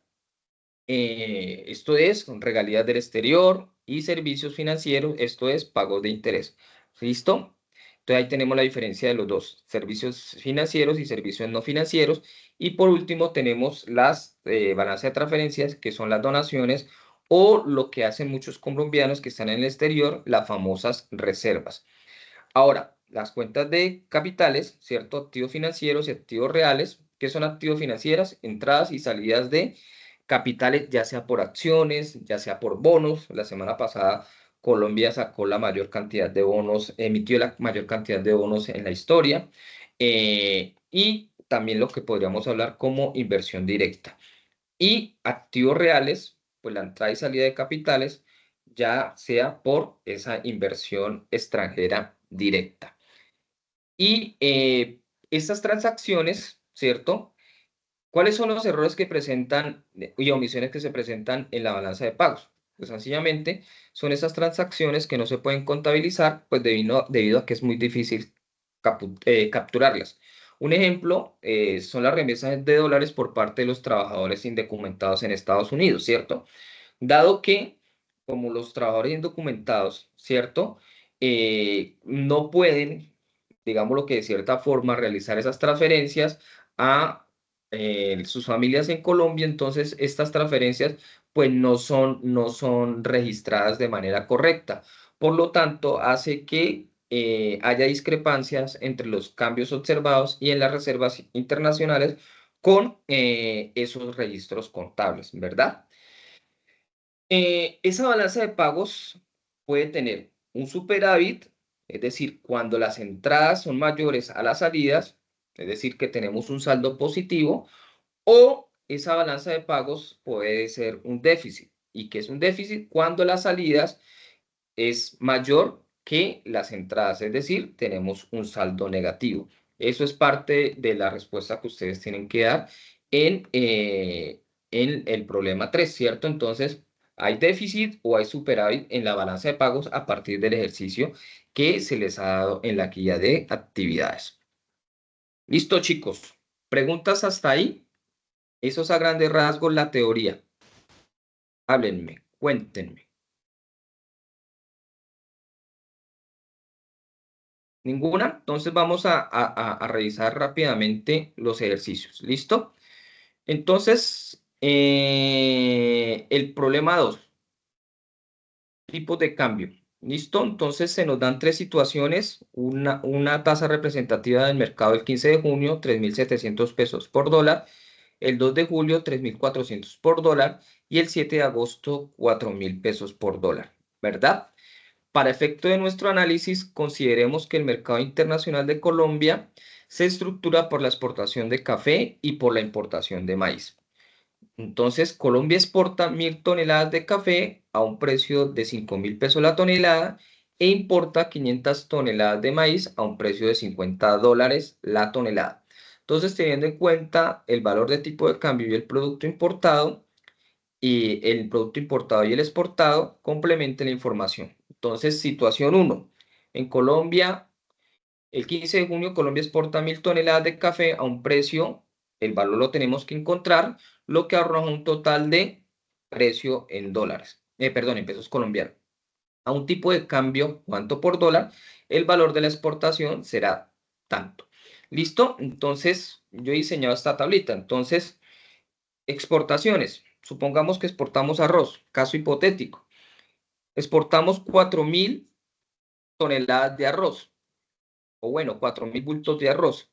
El precio del bulto de arroz en pesos. Entonces, el precio de cada bulto es de 120.000.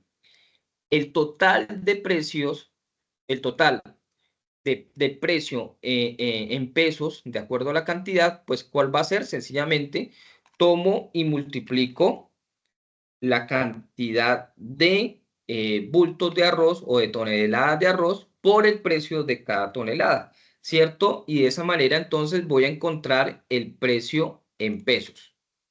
¿Sí me están siguiendo? Sí, señor. Listo. Y ahora entonces, ¿cómo hallaríamos el valor en dólares?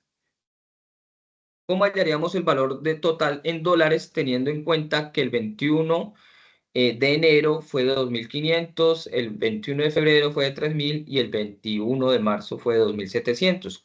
¿Cómo tendría el valor total en dólares? ¿Quién me ayuda, por favor?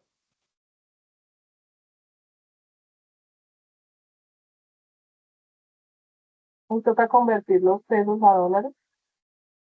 Muy bien. ¿Y cómo convertimos los pesos a dólares?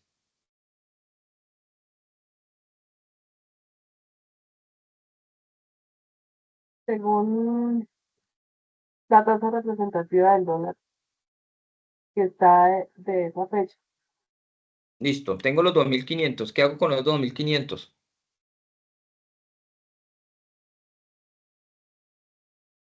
Profe, 480 millones por 2.500. ¿Por? ¿Están seguros que por? 2.500. Pero, Ah, ¿una multiplicación o qué operación matemática debo hacer?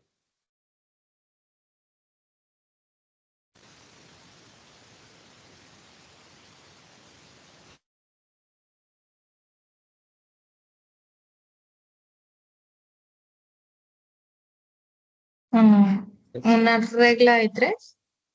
No.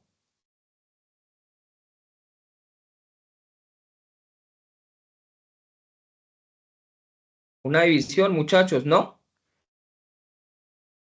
Si debo dividir 2.500 en 120.000, No. Si no. tengo la cantidad de precios, ¿cierto? Si tengo 480 millones y el dólar está a 2.500, ¿cuántos dólares me caben, digámoslo así, en 480 millones?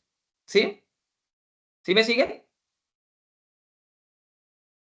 Sí, señor, profe, una división entre el peso y el valor de un dólar para saber cuántos dólares representa ese dinero en pesos, en dólares. Ajá, entonces, ¿qué tomo? Pues tomo la cantidad de precio, de cantidad en pesos, ¿cierto? Y la divido por el valor de un dólar. Si tengo 480 millones y un dólar me vale 2.500, ¿cuántos dólares equivalen a esos 480 millones? Pues sencillamente, chicos, el valor total de esa exportación es de 192.000 dólares. ¿Todos me siguieron? Sí, señor. Sí, señor. Listo. Entonces lo que hacemos pues es arrastrar nuestra fórmula, ¿verdad? Y entonces, ¿qué tengo? Que al aumentar la TRM, ¿cierto? Voy a recibir estos valores en dólares. Entonces, a partir de esos valores en dólares, ¿cierto? Pues sencillamente voy a dar respuesta a estos interrogantes. Facilito, ¿verdad? ¿Cierto? Profe, buenas Señora, noches. buenas noches. Una preguntita. Sí, ¿El señorita. precio del café lo hallamos nosotros, lo colocamos nosotros? Sí, O, acá está. Míralo. ok. Dice, para efectos de nuestro análisis, consideramos que el mercado internacional se estructura por exportaciones de café y la importación de maíz.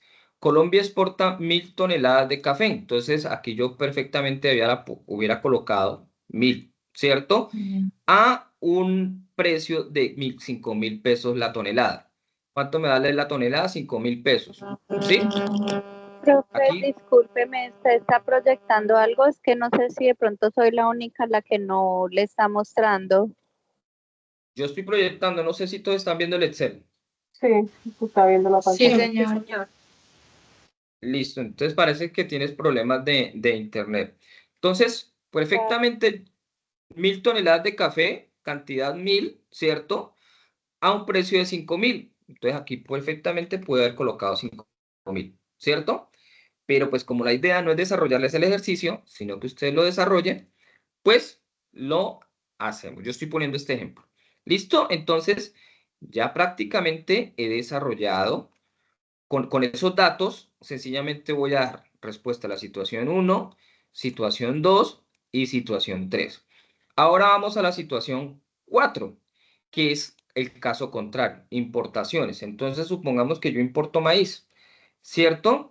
Importo 3.000 toneladas de maíz o 3.000 libras o 3.000 bultos a un precio de la tonelada, de la libra o del bulto de 2.000 dólares.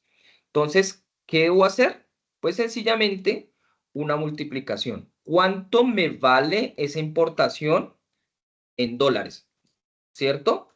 Entonces, esa importación en dólares me vale 6 millones de dólares. Importar 3.000 toneladas de maíz a 2.000 pesos la tonelada de maíz, me va a costar 6 millones de dólares.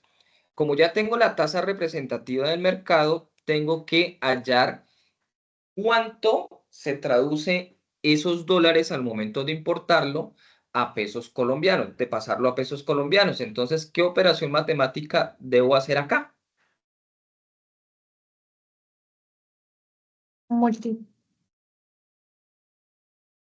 Multiplicar, claro, ¿cierto? Entonces, Tomar el sencillamente, valor del dólar y multiplicarlo. ajá, como un dólar me cuesta 2.500 pesos y tengo 6 millones de dólares, tengo que saber cuánto me valen en pesos colombianos esos 6 millones de dólares. ¿Sí? ¿Por regla Entonces de tres se tenemos, puede? sí, pero a ver, regla de tres. Sí, sí, claro. Si un dólar me vale 2.500 6 millones, ¿cuánto me vale? No habría ningún problema. ¿Sí? Y entonces tenemos el valor en pesos de las importaciones. ¿Todos me están siguiendo, muchachos?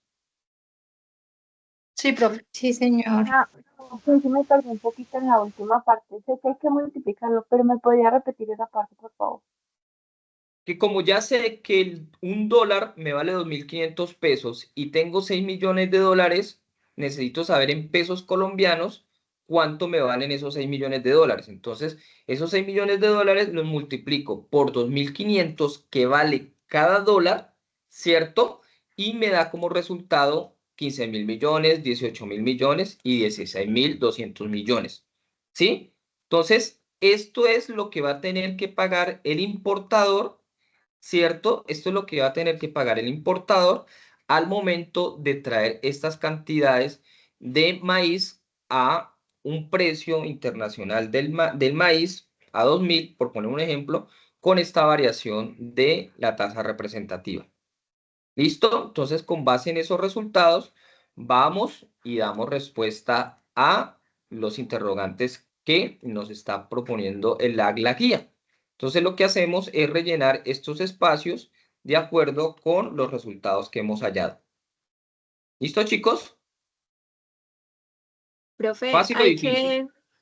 profe, en la solución hay que plasmar la operación o se puede solamente poner el resultado. Pues yo siempre les he dicho que me planteen la operación para poder decirles que ustedes dónde están fallando, ¿sí? Porque, por ejemplo, aquí es 4.000 y ustedes me colocaron 2.000, pues yo le voy a decir, está mal porque ahí no es 2.000. Si ustedes me muestran el cuadrito, yo te voy a decir, es porque están multiplicando mal o porque tomaste la tasa representativa mal o porque estás tomando la cantidad errónea o el precio en dólares errónea, ¿sí? Ah, bueno, señor. Entonces me queda mucho más fácil realimentarlos y poder detectar el error. ¿Listo? Pero está súper sencillo, ¿verdad? ¿O persisten dudas?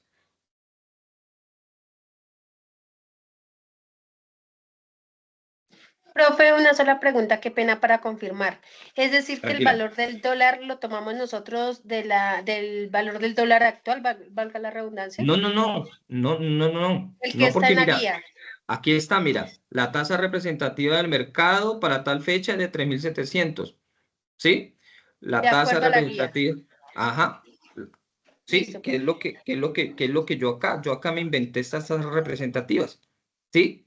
Yo acá me la Sí, inventé, señor. para enero 21 estaba 2.500, pero aquí perfectamente hubiera sido agosto 7, tal como lo dice la guía. Entonces la guía me dice que para agosto 7 está 4.000 pesos, entonces aquí coloco 4.000, ¿sí?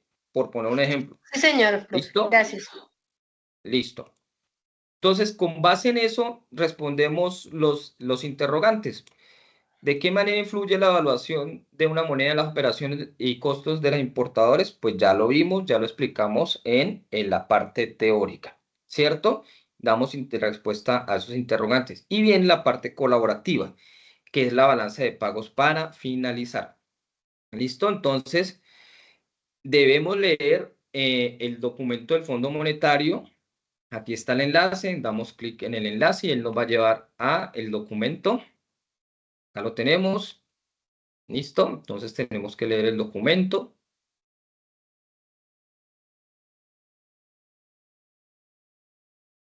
Este es el documento, listo. No todo porque pues son 396. Los que quieran, pues maravilloso leérselo. Y ahí, con base en ese documento, vamos a investigar qué se entiende por balanza de pagos, incluyendo sus componentes, que ya los vimos, y la importancia en la economía del país. Y luego vamos a elaborar una balanza de pagos con los datos que nos está proporcionando el ejercicio. ¿Listo? Yo aquí tengo un borrador de un cuadrito que les recomiendo que utilicemos, ¿cierto? Entonces tenemos la balanza de pagos, tenemos la cuenta, tenemos ingreso y tenemos los egresos. ¿Listo? La balanza de pagos ya dijimos que se divide en cuenta corriente, ¿cierto? Y esa cuenta corriente, a su vez, revisemos acá. Entonces la cuenta corriente se divide en la balanza comercial, ¿cierto? Entonces aquí nos falta la balanza comercial. O cuenta comercial. ¿Listo? Y esa balanza comercial pues se divide en exportación de bienes y en importación de bienes.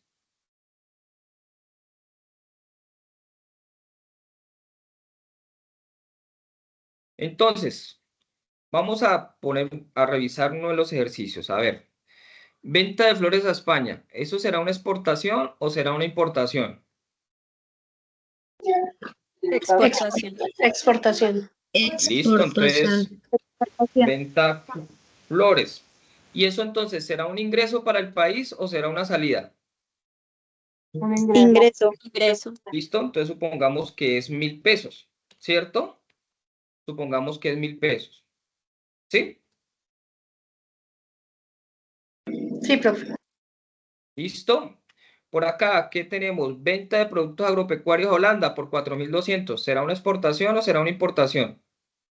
Exportación. Exportación. Entonces, venta productos agropecuarios.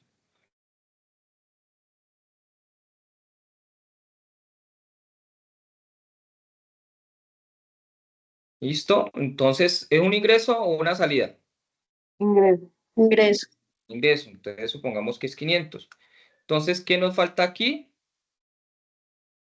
¿Cierto? Los Nos que falta ingresan. No, no porque las exportaciones son solo los ingresos, no, nos falta es el subtotal, ¿verdad?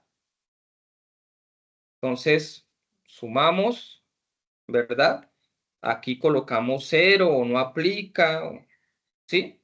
Entonces tenemos un ingreso de 1.500 por concepto de exportaciones. Es mi recomendación, ¿sí?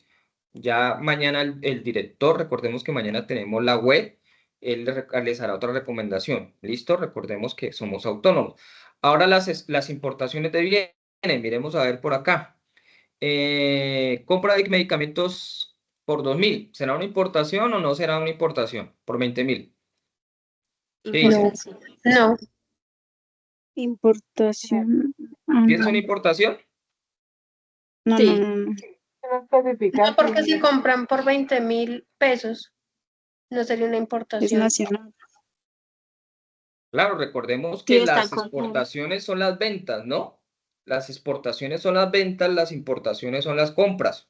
¿Listo? Entonces supongamos que aquí compramos maíz. Sigamos con el maíz. Estoy enamorado del maíz. Compra de maíz. ¿Sí? Y entonces, ¿esa compra será un ingreso o será un egreso? ¿Nos entra plata o nos sale plata?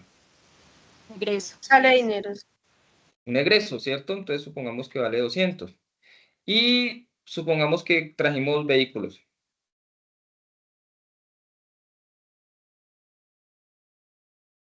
¿Listo? Entonces aquí no aplica y 1.000. ¿Listo? Total. Ahora, ¿cuál será el resultado de la cuenta corriente? ahí Pues sencillamente, señora,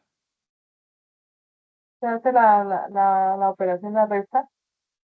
muy bien, Ingresos entonces menos los ingresos menos los egresos y tengo 300. ¿Sí? Eso, bueno, aquí no es cuenta corriente, aquí es balanza comercial, porque la cuenta corriente, eso será un déficit o un superávit.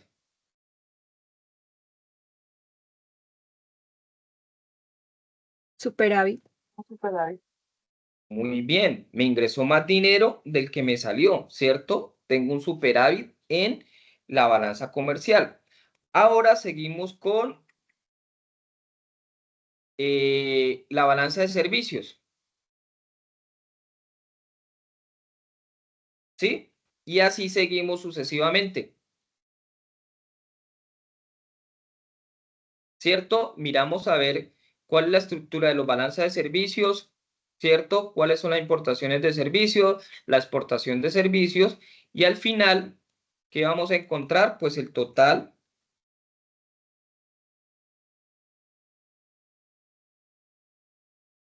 Epa,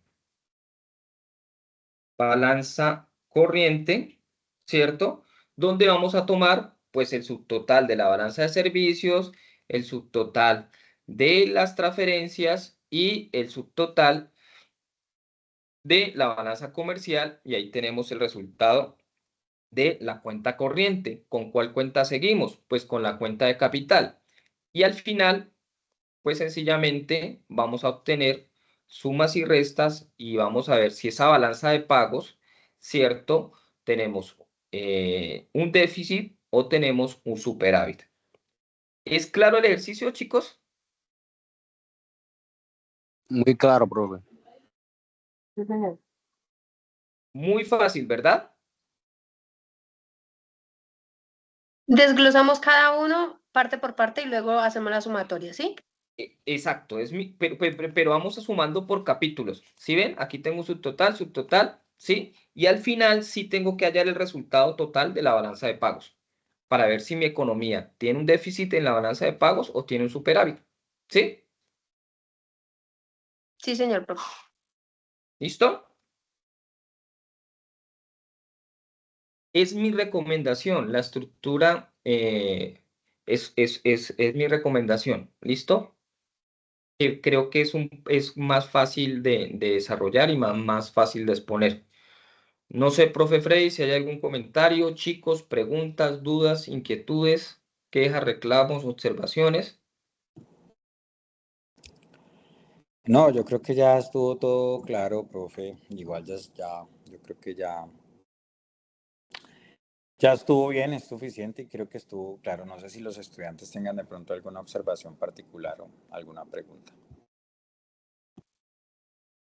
Entonces, con base en los resultados de este ejercicio, en las 24 operaciones que ustedes van a hacer, ¿cierto? Ve, aquí van a encontrar catástrofes naturales, ya vimos que hay donaciones, vea dividendos, ¿sí? Entonces, por eso tienen que tener mucho cuidado con qué operación dónde van a ubicar cada uno de estos movimientos. Listo, y con base en esos resultados, pues sencillamente explicar el impacto sobre las reservas internacionales. ¿Aumentaron o disminuyeron las reservas? ¿Cierto? Eh, ¿Hay déficit o hay superávit? ¿Hay acumulación de reservas? Y sencillamente explicar de qué manera puede afectar el valor de tipo de cambio, ¿cierto? Entonces, si hay un superávit, ¿cierto? Disminuye el tipo de cambio o aumenta un tipo de cambio. ¿Sí? Y listo, chicos. Dime, Leslie. Tutor, lo que pasa es que tengo una pequeña pregunta. Señora. Acá donde dice que demos, no, perdón, donde es el trabajo independiente, ¿ese se carga al foro o entre el grupo escogemos un trabajo que sea como más adecuado y enviamos un solo trabajo? No, no. Entonces, problema uno es individual. Entonces, cada uno va a desarrollar el problema uno. Cada uno va a hacer la presentación de WebID. Cada uno va a hacer el impacto de la globalización económica en Colombia. ¿Sí? con base, como van a tener 5 presentaciones, ¿cierto? Ustedes la van a realimentar, le van a decir, no, Leslie, la tuya está mejor, ¿por qué? Porque es más completa, pero yo te complemento porque resulta que en las etapas de integración económica te faltó el mercado común, agreguémosle esto, ¿cierto? Entonces ustedes debaten y en ese debate van a generar una sola presentación que va a ser la que se va a cargar en el documento que se va a subir al entorno, ¿sí? El problema tipo 2, como también es individual, entonces todos resuelven el problema, de 2 correspondiente al tipo de cambio. Y entonces, no, Leslie, resulta que tú estás analizando mal porque estás colocando que la evaluación no beneficia a los importadores y resulta partir de ese debate, ustedes van a consolidar una respuesta para el punto 2.2, una respuesta para el 2.1, pero se sube una sola respuesta, no se van a subir las 5 respuestas. ¿Sí estoy siendo claro?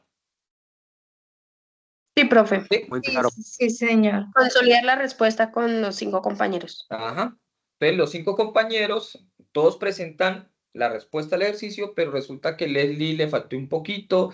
¿Y quién tenemos más por aquí? A María Camila tiene ese poquito que le falta a Leslie, entonces complementaron y consolidaron una sola respuesta para el punto 1 a partir de los 5 aportes, y eso es lo que se sube en el trabajo, en el documento final.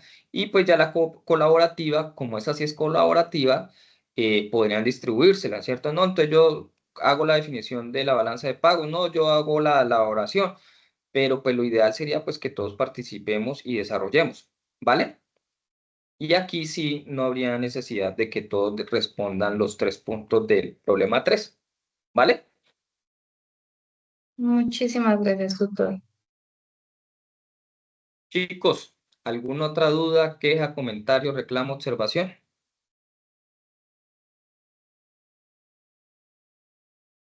Listo, entonces, profe Freddy, palabras de despedida.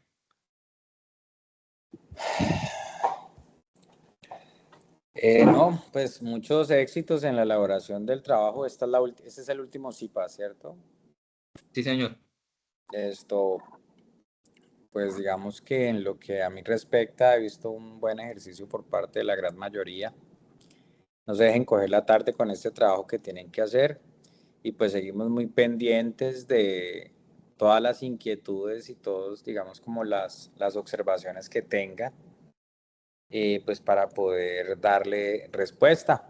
¿Listo? Entonces, pues por mi parte, profe Libardo y estudiantes, desearles una feliz noche y pues mucho compromiso y mucho trabajo articulado entre ustedes, pues para poder entregar el trabajo en los tiempos establecidos. ¿Vale? Feliz noche a todos. Listo, profe, muchas gracias. Chicos, por favor, no se dejen coger la noche, no se dejen coger la noche porque hay varios punticos y después se nos va a complicar un poquito más. Recordarles, mañana tenemos la webconferencia. El profesor Diego va a profundizar un poco más sobre la explicación que hemos dado. Ya voy a proceder a subir el video a YouTube. El profesor Freddy y mi persona se los va a compartir en los foros, mensajería interna y correo electrónico para que ustedes puedan revisar la grabación y puedan profundizar más en los temas. No siendo más, feliz noche, muchas gracias y pues que descansen y pues espero que les vaya muy bien en esta fase. ¿Listo? Un fuerte abrazo. Chao, muchachos. Muchas gracias, Gracias, tutor. profe. Gracias. Ah, profe, muchas gracias. Feliz noche para todos. Gracias, querido tutor.